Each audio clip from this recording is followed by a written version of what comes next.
Is the Morning Express, Katie, and we'll be reading out your tweets and comments as the conversation continues. But for now, over to you, Mike.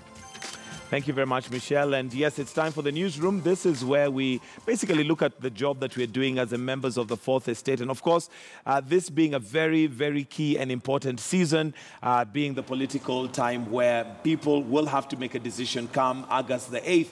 And joining me in studio this morning to have this conversation, we have to my immediate right, Robert Alai, who is a communications consultant, but also a blogger. Good morning and thank you for joining us. Mike. We also have Patrick Gadara, who is a communications consultant and also a cartoonist. Good morning and thank you for joining us this morning. Yeah. Well, like I've mentioned, we are in the season of, politics. And one of the things that Kenyans have to do is make decisions as to who is going to be their leader come August the 8th. Now, we did have a gubernatorial debate for Nairobi, which was moderated by our managing editor, that is Joe Ageo. And with the biting levels of unemployment in the country, and especially in Nairobi, 4 candidates vying for the governor's seat have outlined their job creation plans for Kenya. In a debate that saw the sitting governor, Evans Kidero, Senator Mike Sonko, Miguna, and Peter Kenneth defend their candidature. The 4 shared the ideas ranging from decongestion of the city to use of technology. Here are some of their thoughts. 69% of Kenyans are unemployed, including in Nairobi. So it's a very serious problem. And when it comes to youth, it's about 75%. I've looked at the figures. Now, this is a very bad problem. And this is why I've come up with an infrastructural based manifesto that will build roads, build light rail. People say it cannot be built here. The Ethiopians have built it in Addis Ababa. The Tanzanians have built it in the last 2 years. It is in every major city. This will create hundreds of thousands of jobs, will enhance skill base of the youth. I really feel for our young population in our country. Having visited Dandora, Korogocho, and Bakassi in the entirely, you get a whole lot of frustrated young people who are educated and cannot get any employment opportunities. And it's a time bomb waiting to tick. Unless we create a business environment that promotes investments, where we sort out our traffic issues, where we don't waste 4 hours on the roads, where water issues are sorted out, healthcare issues are sorted out. Unless we get the basics right, investors will not come to our city. Wananchi wa Nairobi wanahitaji suluhisho. Na sisema tena dharau wale middle class ambao wanaongea Kiingereza zaidi, but swali la unemployment linahusu wale watu wa vitongoji duni. Wengi wao wakaenda kutafuta kazi hutembea kutumia miguu kutoka Kibera, kutoka Korogosho, kutoka Dandora kwenda kutafuta kazi kwa industries zetu za Nairobi. Ningependa kupeana mfano.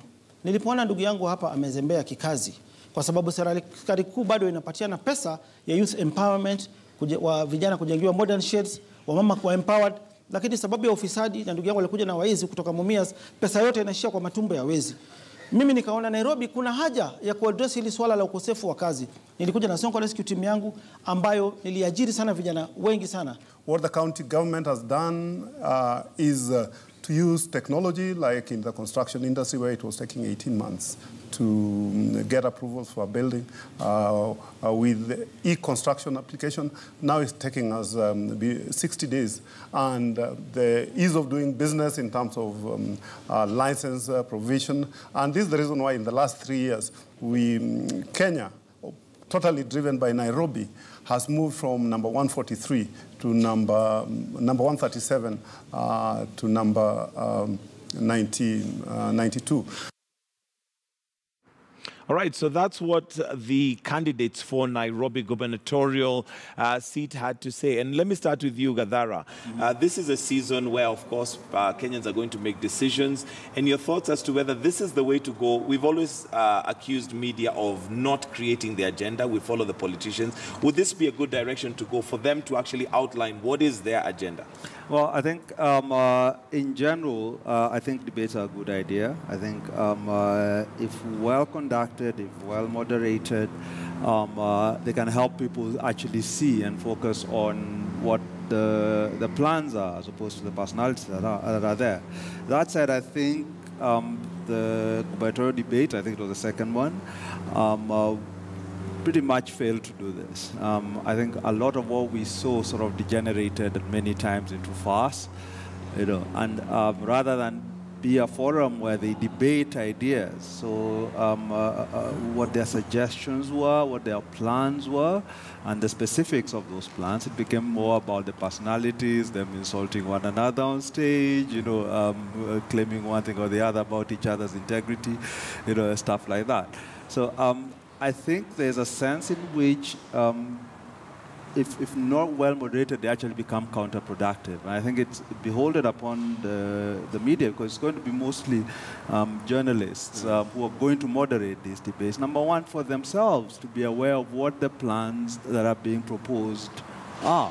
And also the issues on the ground. And to go in there with the objective of actually finding out what are the details of these plans. Let's make it more about what is being suggested rather than the people who are running, because I think there's too much focus on the personalities rather than the policies. Right. Robert, do you think it's a good direction to go? And secondly, do you think that this particular one maybe got that information out? I think that the debates are very important to the nation, because first they act as a way of gauging who is good for the country or the city. And also the second thing is that they also kind of diffuse the tension, because our politics is kind of very confrontational. Sometimes it is also measured on the balance of terror. It's how much tyranny you can hold, the physical tyranny, the violence, how much money you can throw around, a lot of things. So it kind of humbles the contestants and makes them know that there's also somebody who they also have to answer to, especially when you bring them in front of a crowd who has to ask them questions. The thing with this debate is that I think it was a lot of name-calling, especially the presence of Miguna. I think Miguna is a very good candidate, but the fact that he doesn't have a good grassroots, background, he doesn't have, unlike maybe Sonko and Kenneth. And Kidero also doesn't have a good grassroots. He's tried to build it for the last 3 or 4 years in Nairobi. But I don't think that there's anywhere in Nairobi here where he can identify with. Even in Nyanza province where he comes from, I don't think that there's any constituency he can identify with and say that, this is where I started my politics. Because he came right from the corporate boardrooms into the political office, he was very lucky. And I think that is going to be second time lucky. He's very second time lucky in the fact that he came from the boardroom and became a politician in Nairobi and ran against Raila almost the 3-4 years. He was almost against everything. Now, those are some of the issues that some of the issues that maybe we should be looking at, so that the residents of Nairobi, as they make a decision, if they haven't already made a decision, they have a clear reason as to why they're selecting the person they select. I think those are some of the reasons. And I don't know that our politics is that complex for us to know that that's what we are supposed to do. Because I don't think that even now we are going to choose somebody on the basis of how much he can do for the country. I think of the 4 candidates, Kidero has been the worst for Nairobi. But because of his mannerism, because of his composure, even in the debate, I think he performed better than the rest. Okay. But actual performance is the worst. Because all right, when it comes to the ground. I think, Kidero is the incumbent, so eventually it's going to be, the election is partly a referendum on his performance. Now, my beef is that we don't really focus on that performance, we focus on Kidero. The personalities. For me, the debate is not the place to really argue about who's got ground game and who doesn't. It's really about what they're proposing. What are our problems and how do they plan to solve them?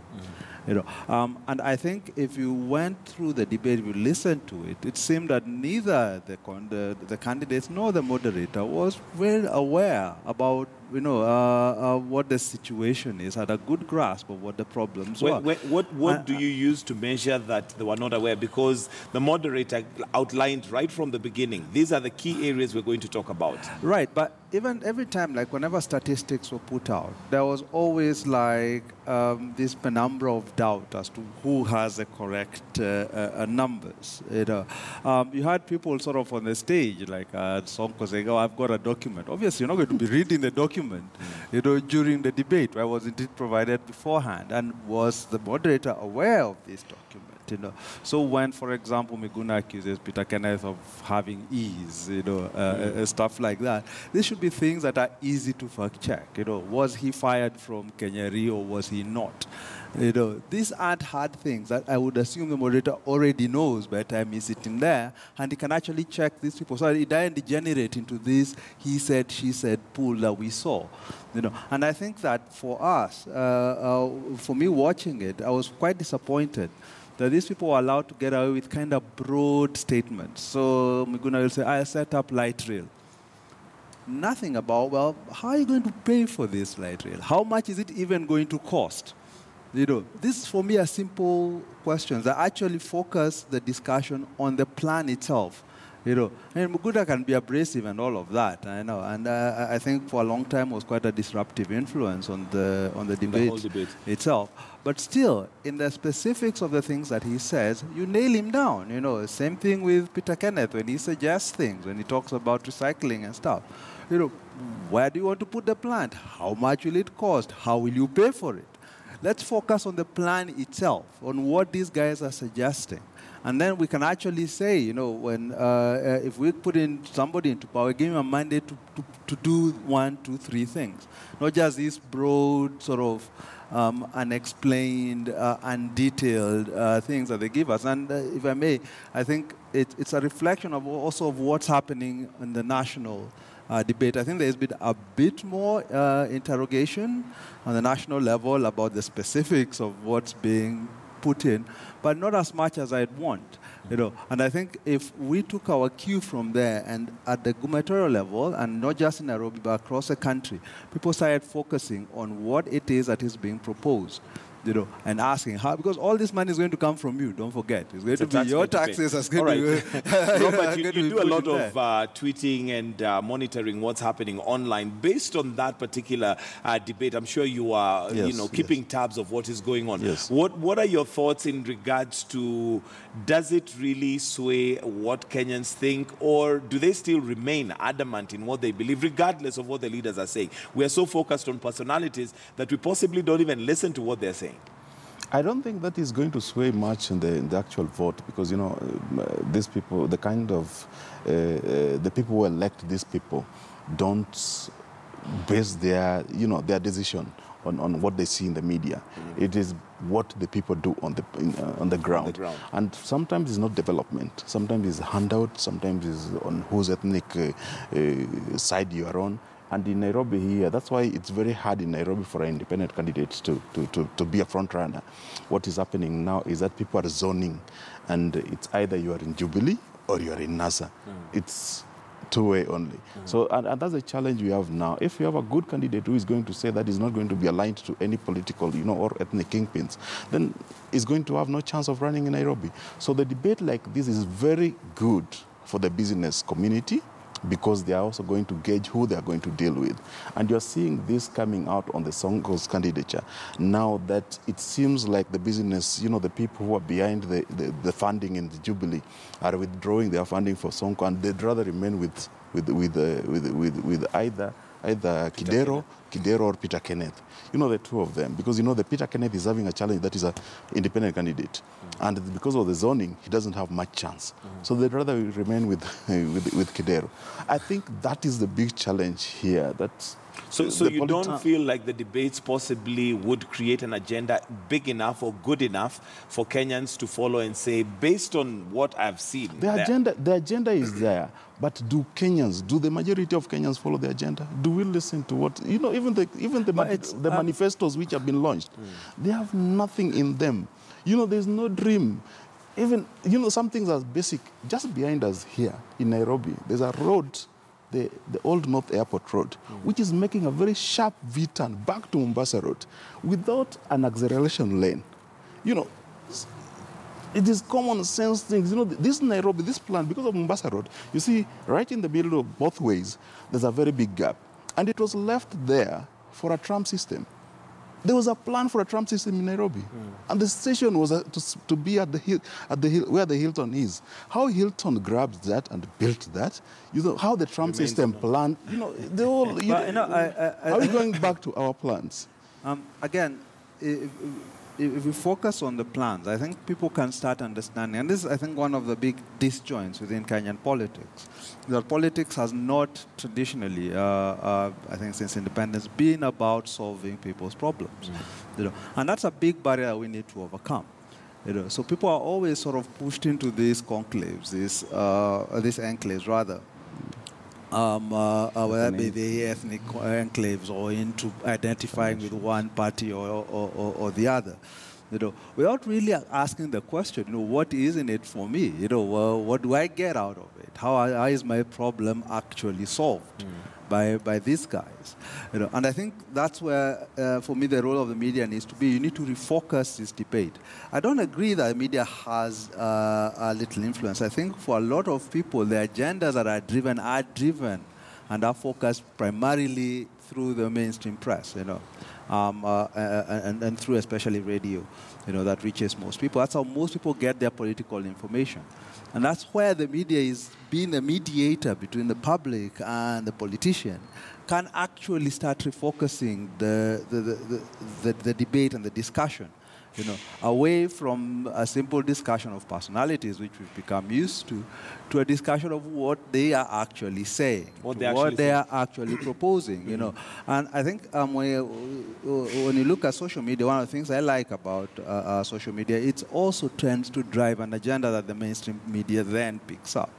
You know, and a lot of the inquiries and the questions that are being asked about whether it's the gubernatorial debate or the manifesto that we put out are actually being asked on social media. It's actually, I think, a pretty powerful medium. And it's actually no coincidence that you're finding all these politicians have open Twitter accounts. You know, so all of them have Facebook accounts. They understand it's got real power. And it's a place where also a citizen can put out his questions and raise his own agenda. There's a lot of that happening. I think if the media also started picking up on that and looking at those questions that are being asked about the manifestos, about the proposals that are being put there, and questioning the detail of those things, then we might actually have a politics that moves up a level and becomes less about the ethnic, less about the personality, and more about the policy. All right, and let's just see what was going on also within the debates. Now, independent candidate Miguna, or rather with biting levels of unemployment, of course, being some of the issues that they took a look at in the country.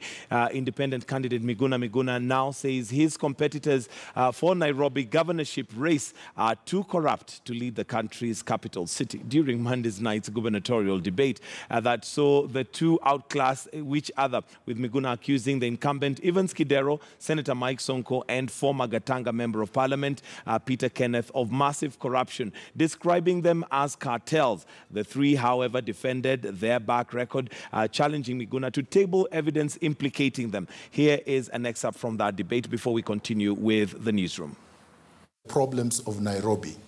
And the three colleagues of mine actually are part of the cartels that I want to deal with. I will tell you who the cartels are. The cartels are people who have made money through shady business deals. My friend Evans Kidero has made his billions through shady deals. There is no industry he has built, but he has become a billionaire having been unemployed throughout his life because he has looted every institution he has joined.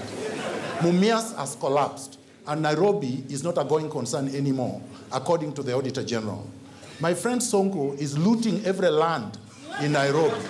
He has a criminal record from Mombasa, where he was jailed because of fraud, forgery, and drug dealing. Then he ran away from jail. So he's a cartel because he has a criminal record. And right now, he's grabbed many pieces of land and then stages a PR show, PR stunts, where he videotapes and pretends that he's come to rescue. My friend Peter Kenneth bankrupted Kenya Re. He basically looted a public institution to death. And when he was in Gatanga, he never promoted a motion in Parliament never sponsored a bill, never chaired a committee of parliament. Then here he is saying we need a manager. Nairobi need a leader, not a manager. I left Mumias in 2012. I wasn't in Mumias in 2013. But you'll recall I got into Mumias in 2003, a year when they'd made a loss of 500 million shillings. For the 9 years I was there, I made a total profit of 14.5 billion shillings. When I left, the management took their eyes off the ball. And as you know, you can't make ugali unless you have unga. And they took their eyes off the ball. They stopped cane production. And you can't make sugar without cane. And to that effect, they have not been able to have anything to sell, hence the losses that accrued. And this happened after I left. I left Kenya Re with my shoulders high, very proud of the work that I did. Kenya Re has never been bankrupted by anybody. I prepared Kenya Re into the stock exchange. It's a public listed company. I left there 15 years ago. I've never heard of a single accusation or problems emanating from Kenya Re. It's a public quoted company. If he had done a little of research, he would have known that the company that went under was Kenya National Assurance. The company that had issues was Kenya National Assurance. I've heard him say, your time is allow me to just say two other things. I've heard him say that I actually tried to sell Kenya Re when I was the MD, many times, because he prefers to campaign on his Twitter handle rather than the grassroots. Let me make it very clear and put it on record. I actually went to court using Senator Anyang' Nyong'o, who is alive today, to stop the sale of Kenya Re, and you can confirm that with him. On Gatanga, because he does not seem to understand our laws, he's a senior barrister, as he says, from Toronto.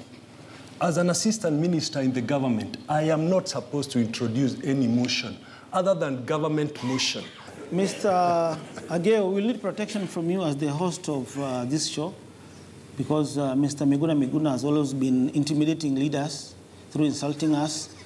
He's just basing his allegations based on ESA evidence. He's always been terming me as a drug dealer. He has never tabled documents to prove his allegations beyond reasonable doubts. We have families, we have children who are watching this show, we have supporters who are watching this show. Can you kindly ask him to table his evidence? If I've either been... Is there? Yeah, he should do that. All right, so those are some of the accusations and counter-accusations that they had to have against each other. And let me start with you, Robert, on your feeling regarding the candidates as they were standing before the podium. One, do you think they were briefed well enough that this is not necessarily who can sling as much mud as possible? Because that automatically degenerates the whole objective of the debate to now name-calling and he said, she said. Yeah, you know, what I think is that it is not about the mudslinging. I think also there's a thin line between what you can call mud and what is not. Because this is a public office. This is not some private affair you're going to get into. But I don't agree with the manner in which, especially Miguna was trying to raise the issues. Because, you know, even if you're accusing them of corruption, which we know they are, you know, some of us know much more than even Miguna knows. But they have a right also. You know, as per the laws of this kind. So if we go against the law and we try to lynch everybody, what Miguna is doing is what the actual people who go to physically lynch people do. You know, you're crucifying them without letting. If you say drug dealing, you know, drug dealing is a very serious offense, like terrorism, and you know, people get blacklisted because of just allegations, which are not proven in any court of laws. So it's very wrong for Miguna to do it the way he's doing. There are very many agencies here. I think the best tactic for him is to get into an office, either the legal offices, you know, the DPPs or the justice system, you know, the ESCC, some of these offices, and get through there and solve this problem as a leader there, you know, either a commissioner or a chairman of one of these independent bodies. Then again, the performance of the four, I think, like I said, I think I was very impressed by the way Kidero carried himself, knowing that of the four, he's the worst. But his mannerism, his behavior, even responding. So is it possible for the debates to sugarcoat or make somebody look what they're not? Yes, it's very good. It's very easy. And you know, you saw Peter Kenneth and Miguna complaining that Ageo was giving Kidero and Sonko much more time. So it's also very easy for... And this you cannot blame on Ageo, because there's nowhere we have done this. These things we are trying to follow others. You know, we are trying to copy from the West. So you can also give Ageo some benefit of doubt and say that this is his or first or third. Okay. But I think that the second, third or fourth debate, we expect the moderators, even if it's not Ageo, to do better. Okay. Yes. Well, I think politicians will always be politicians. You give them a platform, and they will politic. You know, and it is incumbent upon the moderator to essentially control the discussion. And I think in a lot of ways this was getting away from Joe. You know, I think the media partly should blame itself, because it seems debates are only things we do once every 5 years and not during the term. So we don't get used to actually moderating proper discussions, you know, between politicians. I think ATN News is trying to do a lot of debates then. We certainly, but I mean, from what we saw at the debates, you know, as I think, you know, what he was suggesting that somehow we should excuse the moderation, I don't think we should. I think we really need to focus on it. It's not from a bad place. It's really to get feedback back to the people who will moderate these debates, to know what the things that they need to do. You will expect mudslinging. It will happen. You know, but you need to be at a point where you can check it, you know, and you can control the debate. I think what Miguna was saying, you know, some of it was excusable. For example, when he talks about drug dealing with regard to Sonko, Sonko has been accused of drug dealing, you know, not just by Kenyans, but also by the Americans. You know, he was on the list that was given to Parliament. You know, of the people who are identified, you know, by the but you know, but what I'm saying is, again, those are allegations that are there, and perhaps the suggestion is that Sonko needed to clear his name before we go forward, you know. But there are questions around him. There was the police, I think, some years ago, did say that he was in jail and he escaped, you know. So again, those are issues that need to be sorted out. You know, when it comes to Kidero, again, there is a grain of truth in the fact that the Auditor General has looked at the books of Nairobi and said there are huge questions about how our money is being spent there. You know, on Kenya Re, I think it's a bit more shaky ground when he says Kenya Re was bankrupt. I don't think it's ever been bankrupt, you know, stuff. So there's a question there. But I think, again, here's where the moderator can step in, you know, and because you can anticipate some of the things that are going to be said. You know, you can anticipate by looking at, for example, Miguna's Twitter feed. What are the accusations he's been lobbying?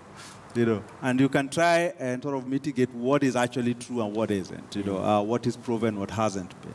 But beyond that, you need to move away from this, he said, she said, this sort of fighting between them and focus it back on what are their proposals. Okay. So if he says there's a hole in Nairobi's budget, in Nairobi's books, then my question to him would be, how are you going to fix it? Are you going to sort it out? Since you're coming in, you'll find the hole. How are you going to fix it?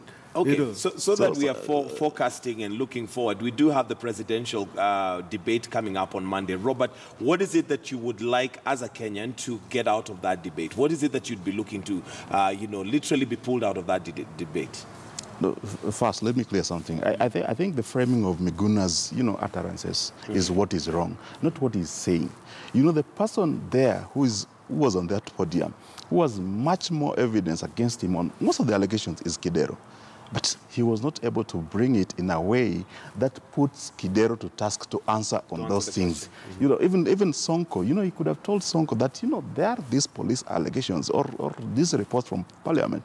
He was telling Kidero, and it's very easy for Sonko and Kidero to say that this guy is attacking us, we need to be defended, because what Miguna was doing was basically lynching them, telling them that you are a drug dealer. I don't need answers from you. And if you try to answer, no, you're not schooled enough. So it was on the presidential debate, what I think we need to gain there is, first we need to remove the joke. There are people who are trying to make a name from, claiming to. But is that our job and who determines their jokers? We are pollsters. I think we are pollsters, and we need to believe in polls. We need, even the media houses all over the world do their own polls. You know who is popular and who is not popular. You know who is joking and who is not joking. There are people, even me today, I can afford 250,000, go pay IBC and get clearance and be a presidential candidate. But do I have the numbers? Do I really do I have the ground? Because presidential contest is not a one-day affair. It is not an 8 August affair.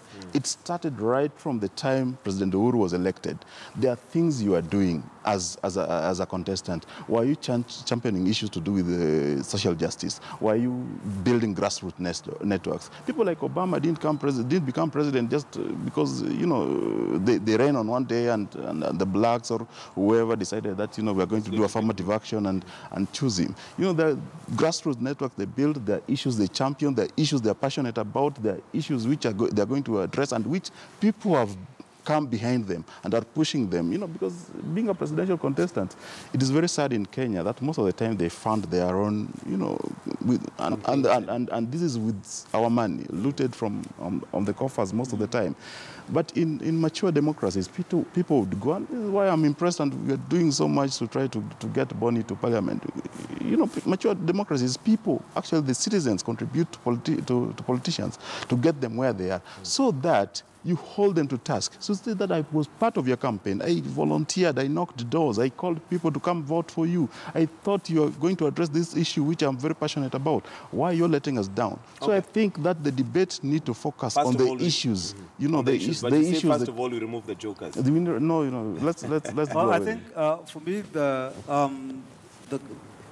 all the candidates, all the people being cleared by IEBC, as legitimate candidates and deserve a space where they can discuss. Now, whether this is going to be on the main podium or a podium by themselves, we saw, for example, in the US when they had their primaries. The Republican Party, and because they had such a huge field of people, they split it into two. I don't know whether that's a plan that's happening now. I've seen on the announcements that they're making for the debates, they are giving 2 times, I say at 5:30 and at 8. So I'm assuming there's going to be two different debates. So possibly you'll have one group for the lesser candidates, or you might call, and then the other for the 2 big guys. Maybe that's the case. I'm not sure that is necessarily helpful, given that we don't have that huge a field. We've got about 8 guys. The last time we had 9. We've actually got a smaller one now. And I think that my problem with the independent candidates is very much that they are not articulating their position. So that even though it's highly unlikely that they're going to be elected, what they can do is influence the debate through their ideas. And I'm not hearing much about what they're bringing on that is different. What is their big suggestion? What is their big idea?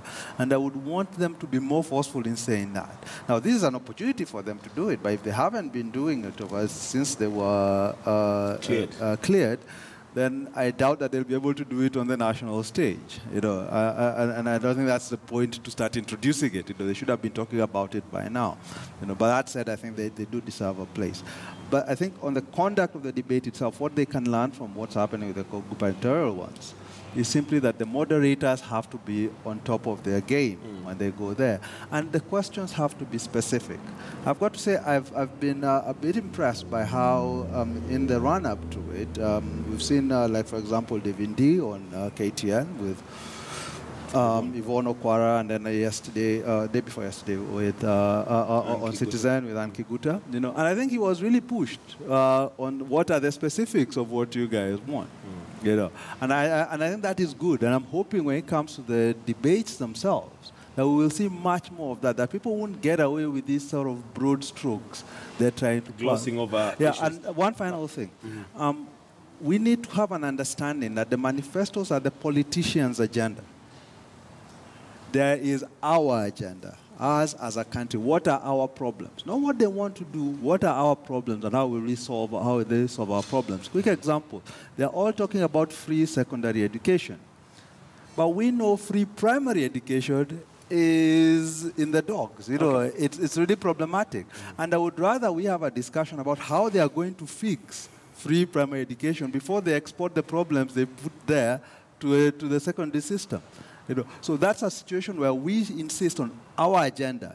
Our problem is primary education. Fix that. How are you going to fix it? Before you start giving us these grandiose promises about how you're going to make secondary education free. All right, and at this point, we want to release KTN Home for Life and Style to begin. But those of us on KTN News still have one or two things we'd like to discuss before we finish off with the newsroom. So for those of us on KTN Home, it's time for Life and Style. Goodbye.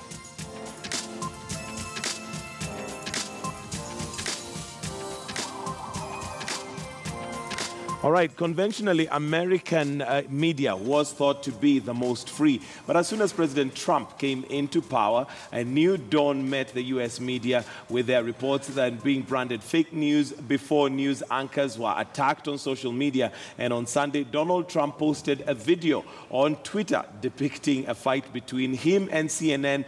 What's more, 3 CNN journalists have resigned over the story that linked Donald Trump's senior advisor to a Russian investment fund. In Qatar, Al Jazeera is under a threat from the Gulf state, with a total closure being one of the requirements given to Doha if diplomatic ties are not resumed. So is media freedom temporary, and is this something that we should worry about, especially given that we seem to look to the West as our big brother? Robert? I think, first let me start with the issue of Al Jazeera, which, it saddens me because I'm a big consumer of what the media generates. And it saddens me that even the African media has not come out strongly to condemn, especially because I believe that this is not the action of the Gulf states.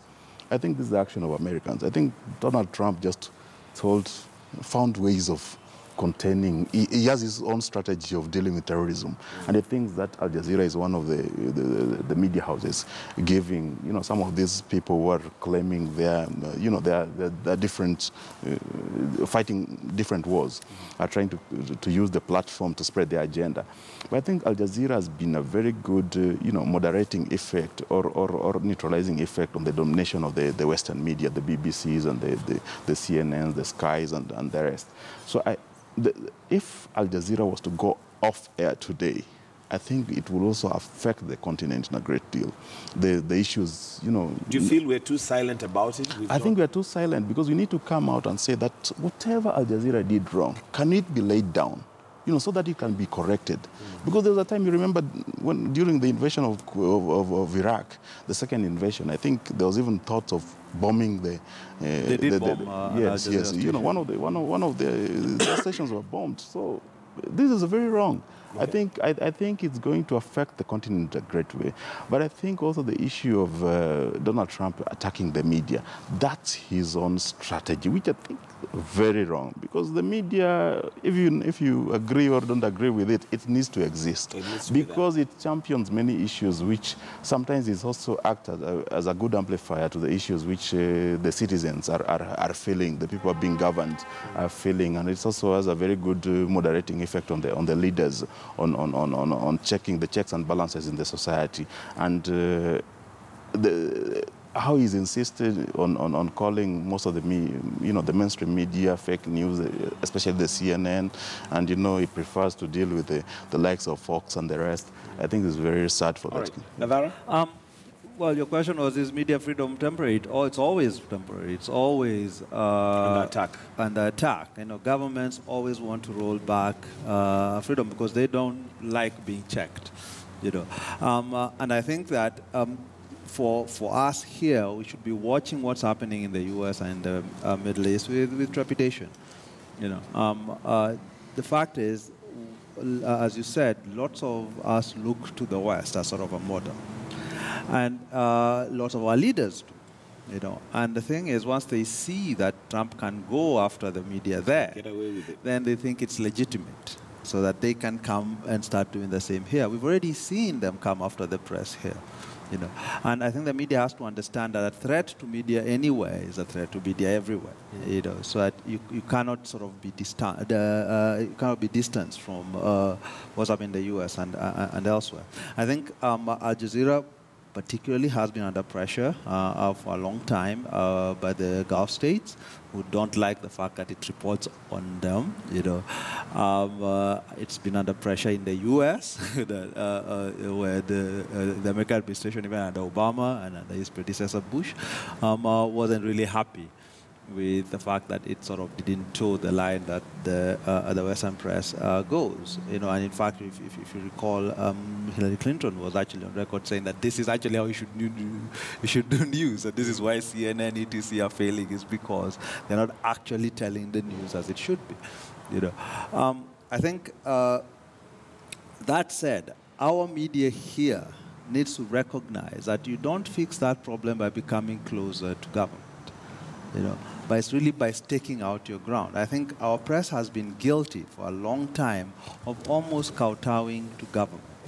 You know, we saw it after 2013. We've been seeing recently with the running of the illegal presidential delivery unit ads, you know, where you're sort of trying to appease government instead of actually checking it, right? Or telling it you cannot campaign using public funds, and PDU is a public agency. You know, it's actually forbidden by the Elections Offences Act from whatever advertising its achievements during the campaign period. That's clear, you know. So when it does that, and even worse, it has strap lines that say Jubilee delivers or Uhuru 2017, it is using my money to campaign for Jubilee. You know, that the media should have stood against and told them, I'm sorry, we are not going to run these ads. You know, yes, we like the money, but we're not going to do it. You know, instead of becoming complicit with it. The government is not your friend. In fact, the media itself should have learned this, because after praising Uhuruto in 2013, those guys came after you people, you know, 2015, 2016. All right, you know, and once you recognize that, then you know, apparently they're not our friends. You know, you stake your claim. You say, this is where we stand. These are our principles. You know, we will always check government. We will always tell the truth. You know, etc. You know, and fight for that freedom. That freedom will always, they will always try to take it away. You know, there is no good government. There is no government that is happy with me, even in the US. They will always try to take it away, and it's up to the media to actually fight back, not simply sort of lie down and all right, Robert, we need to wind up now. Maybe your closing comments and what you would expect, especially given as we're getting closer to the 8th of August from the media. We are not meant to be biased. We're meant to literally just be there to fact check and make sure that everything is running as it should be. What are your expectation? Especially in the Kenyan media, I think we need to expect that they stop focusing on the bottom line and focus on the facts and the issues which need to be raised with the politicians, the political leaders, whoever. You know, I was very impressed with KTN at some point, but you know, it's going down the drain. That we are praising the government more and more. We are praising the government more and more on issues which we need to ask them to account. And the government, this government has learned really to contain the media without trading one. What they have done is that they have told the media that you cannot deal with one government unit as an advertising agency. Government created its own advertising agency. So this advertising agency controls which adverts goes to which media house. Depending on how they treat the government of the day, which is very wrong. And you see, this government is the same government which arrested the journalists, you know, so many journalists. Since Jubilee came to power in 2013, I've gone to court 21 times. I'm very happy that 21 times, 21 different cases. I am very happy that I only have one case which is supposed to be dismissed. All right. And you know, I hope that our mainstream media, especially the leading KTN, you know, Nation Media Group, Royal Media, and Standard Group, I hope that they will take a cue and lead the nation in setting the agenda instead of looking at the bottom line. All right, that music means we are out of time. Thank you very much, gentlemen, Patrick Gadara and Robert Alai. In the newsroom this morning, we'll be looking at your responses before we end the show, but we'll take a short break right now, but we'll be right back with more stories that are making headlines right here on Morning Express. Thank you, gentlemen.